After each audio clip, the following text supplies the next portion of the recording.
آتا ہے کہ حضور صلی اللہ علیہ وسلم نے فرمایا ان الرسالۃ والنبوۃ قد انقطعت. Thanks for watching. Don't forget to like, comment, share and subscribe to Maulana Habibullah Rohani official. اب میرے دوستوں آپ یہ بھی کہہ سکتے ہو ترمذی شریف کی اندر ایک روایت ہے، ترمذی شریف میں ایک روایت میں آتا ہے کہ حضور صلی اللہ علیہ وسلم نے فرمایا ان الرسالۃ والنبوۃ قد انقطعت. قد انقطعت. ان الرسالۃ والنبوۃ قد انقطعت. فرمایا یعنی رسالت اور نبوت، یعنی رسالت اور نبوت اب منقطع ہو چکے ہیں، اب اس کی خاتمہ ہو چکے ہیں، اس کی خاتمہ ہو چکی ہیں. فلا نبی بعدی ولا رسول. فلا نبی بعدی ولا رسول. اب میری بعد نہ کوئی نبی اس دنیا کے اندر آئے گا، نہ کوئی رسول اس دنیا کے اندر آئے گا. اللہ نے مجھے بیان کرتے، اللہ نے مجھے سب انبیاء اور رسول کی بعد بھیجا ہے.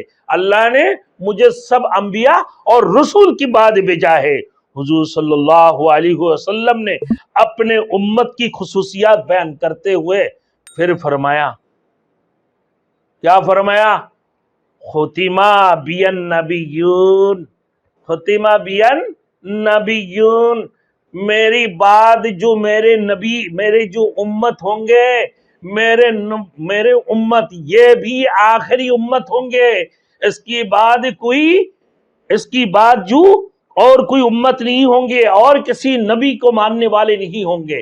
یعنی واحد جو امت ہوں گے وہ نبی آخر الزمان کی امت ہوں گے، وہ امت محمدی ہوں گے، اور باقی کوئی بھی امت محمدی میں نہیں ہوں گے. میرے دوستو ایک واحد ہے اللہ کے رسول صلی اللہ علیہ وسلم کی امتی بن کر اس دنیا کے اندر سب کے سب آنے والے قیامت تک سب کے سب امت محمدی بن کر آئیں گے.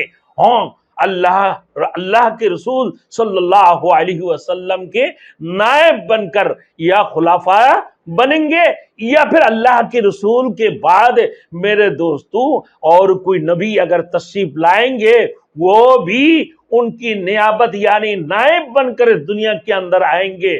وہ رسول کی سنت، رسول کی قول اور فعل اور کلام اللہ شریف کے جو کلام اللہ شریف کے مطابق نا، کلام اللہ شریف کے مطابق شریع محمدی کی مطابق وہ بھی عمل کریں گے اور لوگوں کو عمل کرائیں گے. وہ ہی جو ہے نا لوگوں کو امر بالمعروف اور نہی عن المنکر کریں گے، جیسے حضرت عیسیٰ علیہ السلام اس دنیا کے اندر تشریف لائیں گے.